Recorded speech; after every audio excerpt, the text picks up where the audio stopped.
জীবনে আমরা সবাই ভুল করি, কেউ ছোট ভুল কেউ বড় ভুল। কিন্তু প্রশ্নটা হলো ভুল করার পর আমরা কি করি।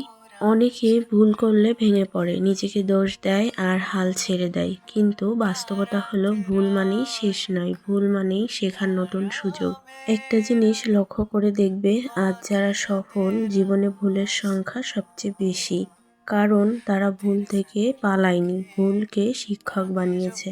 একবার ভুল করলে লজ্জা নেই, কিন্তু ভুল বারবার করলে সেখানেই ক্ষতি। ভুল আমাদের শেখায় কোন পথে যাওয়া উচিত নয়। তাই পরের বার যখন ভুল করবে নিজেকে ছোট ভাববে না, নিজেকে বলো আমি শিখছি, আমি এগোচ্ছি। কারণ জীবনে ভুল না করলে অভিজ্ঞতা আসে না, আর অভিজ্ঞতা ছাড়া সফলতা একদম অসম্পূর্ণ। আমার কাছে মনে হয় ভুল আমাদের অহংকার ভাঙে, আমাদের নর্ম হতে শেখায়। এটা আমাদের বুঝিয়ে দেয় আমরা শেখার মাঝপথে আছি, শেষে নয়। তাই ভুল করো আর ভুল থেকেই শিক্ষা নাও।